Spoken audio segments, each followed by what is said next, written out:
88 अल्फाज से हर रोज़ इंग्लिश बोले। जी हाँ दोस्तों, आपने सही सुना। आज की वीडियो लेसन में मैं आपको सिखाने जा रहा हूँ 88 इंग्लिश के ऐसे बुनियादी अल्फाज जिनसे आप हर रोज़ इंग्लिश बोल सकेंगे।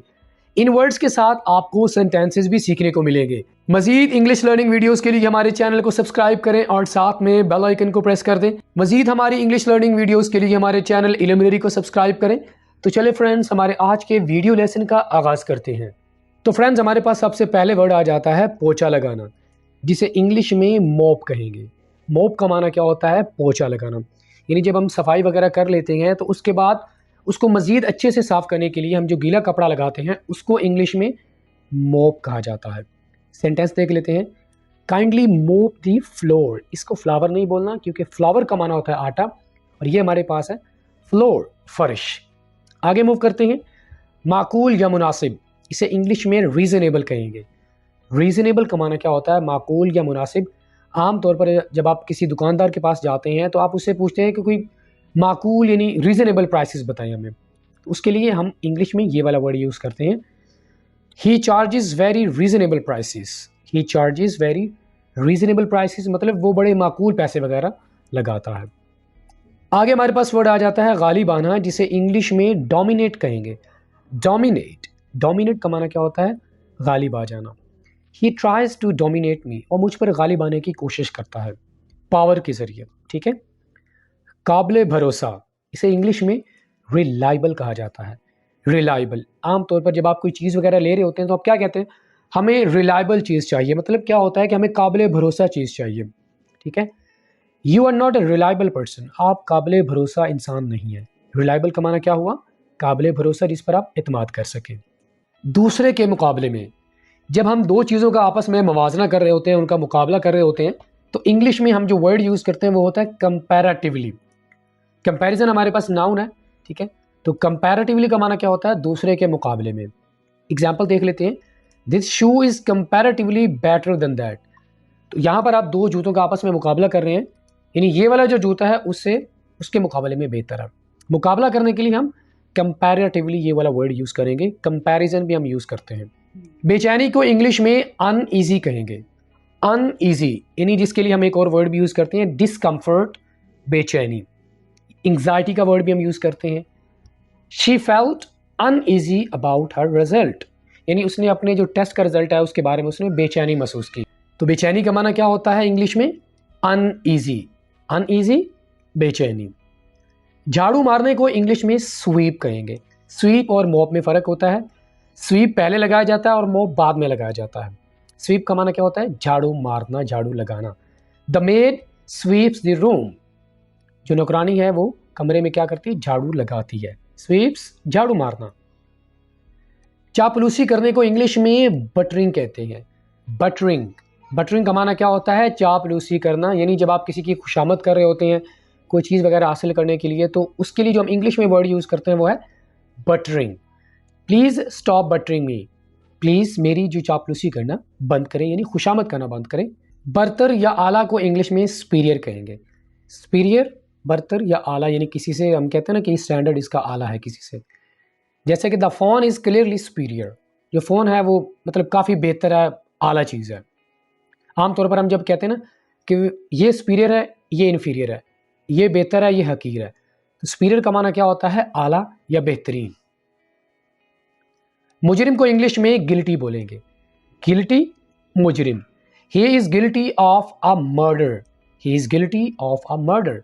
उसने कौन सा जुर्म किया है? उसने कत्ल किया, तो he is guilty of a murder. खुश इखलाक को इंग्लिश में वेल मैनर्ड कहेंगे। Well mannered, he seems to be well mannered person, वो अच्छे इखलाक का इंसान दिखता है। वेल मैनर्ड, खुश इखलाक। नागुज़ेर या अटल, इसे इंग्लिश में इनइविटेबल कहा जाता है। इनइविटेबल, नागुज़ेर, यानी ऐसी चीज़ जो हर हाल में होनी होती है, अटल होती है। डेथ इज़ इनइविटेबल, मौत नागुज़ेर है, यानी अटल है। वाज़े को इंग्लिश में एविडेंट कहते हैं, यानी ऐसी चीज़ जो आपको फ़ौरन समझ आ जाए, वाज़े हो। गिव एन एविडेंट प्रूफ, कोई वाज़े प्रूफ दे जो समझ आ जाए, एविडेंट, वाज़े। आसान को इंग्लिश में कन्वीनियंट बोला जाता है। Convenient, the journey was very convenient, सफ़र बहुत ज़्यादा आसान था। ईजी भी कहते हैं आप और कन्वीनियंट का माना होता है आरामदेह, पुरसकून। ठीक है। लचकदार या मजबूत को इंग्लिश में ड्यूरेबल बोलेंगे, ड्यूरेबल। जैसा कि this shoe is very durable, ये वाला जूता बहुत मजबूत या बहुत लचकदार है। अक्लमंदी को इंग्लिश में विजडम बोला जाता है, विजडम, विजडम अक्लमंदी। She has so much wisdom, उसमें बहुत ज़्यादा अक्लमंदी है। खुशहाली या बेहतरी को इंग्लिश में वेल बीइंग बोलेंगे। इसके लिए हम एक और वर्ड भी यूज़ कर सकते हैं, प्रॉस्पेरिटी, खुशहाली या बेहतरी। He works for the well being of the society, वो सोसाइटी की बेहतरी के लिए काम करता है। गुस्सा या मिजाज को इंग्लिश में टेम्पर बोलेंगे। टेम्पर भी आप कह सकते हैं, टेम्परामेंट भी आप बोल सकते हैं। ठीक है। You should control your temper, आपको अपने मिजाज या गुस्से पर कंट्रोल करना चाहिए, काबू करना चाहिए। चिड़चिड़े को इंग्लिश में शॉर्ट टेम्पर्ड कहेंगे। शॉर्ट टेम्पर्ड यानी जिसे जल्दी गुस्सा आ जाए, उसे इंग्लिश में शॉर्ट टेम्पर्ड कहा जाता है। Ali is a short tempered man, Ali एक चिड़चिड़ा इंसान है, उसे जल्दी गुस्सा आ जाता है। मुंह फट या साफ गो को इंग्लिश में आउट स्पोकन बोलेंगे, यानी जो हर चीज मुंह पे बोल दे, उसे इंग्लिश में क्या बोलेंगे, out spoken. She is very out spoken, वो बहुत ज्यादा मुंह फट है। मिलाना या सुलह करवाने को इंग्लिश में रिकंसाइल्ड बोलेंगे, रिकंसाइल्ड। आसिम एंड नरमीन वर रिकंसाइल्ड, आसिम और नरमीन की आपस में सुलह करवाई गई। रिकंसाइल, सुलह करवाना। रिवायती या रस्मी को इंग्लिश में कन्वेंशनल बोला जाता है, conventional, conventional. He is very conventional in his views, उसके जो तासुरात हैं या उसके जो व्यूज़ हैं वो बहुत ज़्यादा रस्मी या रिवायती हैं। आज़ाद ख्याल को इंग्लिश में लिबरल बोला जाता है, लिबरल। लिबरल का माना क्या होता है, ऐसा शख्स जिसके ख्यालात बहुत ज़्यादा आज़ाद हो, लोगों से हटके हों। My teachers are very liberal, मेरे टीचर बहुत ज़्यादा आज़ाद ख्याल है। परवरिश करने को इंग्लिश में नरिश बोलेंगे, नरिश, परवरिश करना। She nourish the baby for 1 year, उसने बच्चे की 1 साल पूरी परवरिश की। दोबारा किसी चीज़ को हासिल करना, इसे इंग्लिश में रिट्रीव बोला जाता है, रिट्रीव, दोबारा हासिल करना। She went back to retrieve the ball from the garden, वो बाग में क्यों गई, बाल को यानी जो गेंद है उसको दोबारा हासिल करने के लिए। जिम्मेदारी को इंग्लिश में लायबिलिटी बोलेंगे, लायबिलिटी, जिम्मेदारी। इट्स हर लायबिलिटी, ये उसकी जिम्मेदारी है। इस वर्ड की जगह पे हम एक और वर्ड भी यूज़ कर सकते हैं, रिस्पॉन्सिबिलिटी। रिस्पॉन्सिबिलिटी का माना भी जिम्मेदारी होता है और लायबिलिटी का माना भी जिम्मेदारी होता है। ठीक है, आगे मूव करते हैं।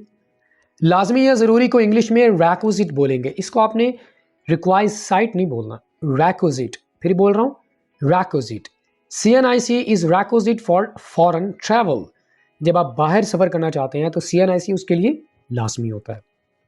झगड़ा या अलहदगी को इंग्लिश में रिफ्ट बोलेंगे, रिफ्ट।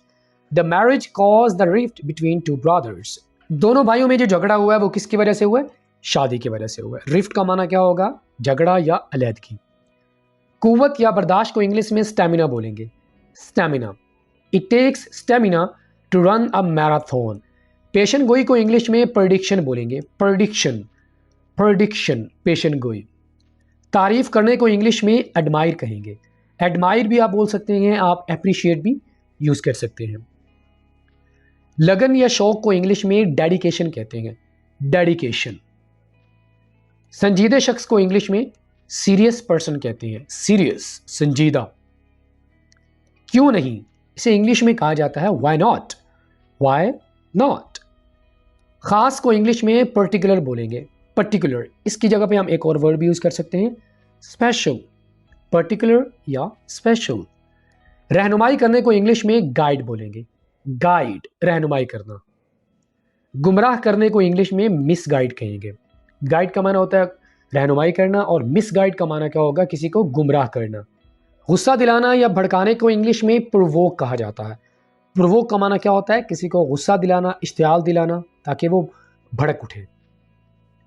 कमज़ोर को इंग्लिश में वल्नरेबल बोलेंगे, वल्नरेबल, वल्नरेबल, वल्नरेबल। उम्मीद परस्त यानी ऐसा शख्स जिसे हर चीज़ के बारे में उम्मीद ही नज़र आती हो, उसे इंग्लिश में ऑप्टिमिस्ट कहेंगे, ऑप्टिमिस्ट। लेकिन अगर ऐसा शख्स जो बहुत ज़्यादा मायूसी रखता हो हर चीज़ के बारे में, उसे इंग्लिश में पैसिमिस्ट कहेंगे, पैसिमिस्ट। अक्सरियत को इंग्लिश में मेजॉरिटी कहेंगे, मेजॉरिटी, अक्सरियत। अगरचा को इंग्लिश में ऑल दो कहा जाता है, ऑल दो, अगरचा। शाइस्ता या खुश इखलाक को इंग्लिश में पोलाइट कहेंगे। Polite, you are a very polite person, आप बहुत ज़्यादा खुश इखलाक इंसान हैं। मुनासिब या ठीक को इंग्लिश में प्रॉपर कहेंगे। प्रॉपर का माना क्या होता है? मुनासिब या ठीक। मोहतात तौर पर इसे इंग्लिश में कॉशियसली कहा जाता है। कॉशियसली, फिर बोल रहा हूं, कॉशियसली। नाराज करने को इंग्लिश में ऑफेंड कहेंगे। ऑफेंड, ऑफेंड का माना क्या होता है? नाराज करना या गुस्सा दिलाना। पुरसुकून हो जाओ, इसे इंग्लिश में काम डाउन कहेंगे। Calm down. हिचकिचाने को इंग्लिश में हेजिटेट कहेंगे। हेजिटेट का माना क्या होता है? हिचकिचाना। इनकार करने को इंग्लिश में डिनाई बोलेंगे। डिनाई, इसको डिने नहीं बोलना, डिनाई। तवक्को करने को इंग्लिश में एक्सपेक्ट बोलेंगे। क्या बोलना है? एक्सपेक्ट, इसको एक्सपेक्ट नहीं बोलना, एक्सपेक्ट। ख्वाहिश को इंग्लिश में विश बोला जाता है। विश, ख्वाहिश। What is your wish? आपकी ख्वाहिश क्या है? सुस्त या कम अकल को इंग्लिश में डल बोलेंगे।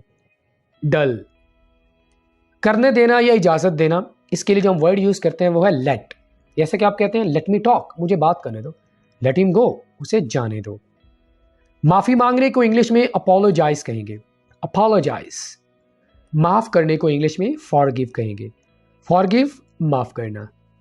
धोखा देने को इंग्लिश में डिसीव कहेंगे। डिसीव, धोखा देना। अभी तक को इंग्लिश में स्टिल कहेंगे। Still, I am still waiting for him, मैं अभी तक उसका वेट कर रहा हूं। किसी न किसी तरह को इंग्लिश में बोलेंगे समहाउ। समहाउ का माना क्या होता है? किसी न किसी तरह। फारिग वक्त या फुर्सत को इंग्लिश में लेयर बोलेंगे। फिर से सुन ले, लेयर, ली शोर नहीं बोलना, लेयर। बहरहाल या किसी तरह को इंग्लिश में एनी हाउ बोलेंगे। Anyhow, I have to go there, बहरहाल मुझे वहां जाना होगा। तंग करने को इंग्लिश में अनॉय बोलेंगे। अनॉय, तंग करना। सुस्ती को इंग्लिश में लेजीनेस कहेंगे। लेजीनेस। अभी अभी या सिर्फ, इसे बोला जाता है जस्ट। यानी इंग्लिश में जो हम वर्ड यूज करेंगे वो क्या होगा? Just. She has just come back, वो अभी अभी वापस आई है।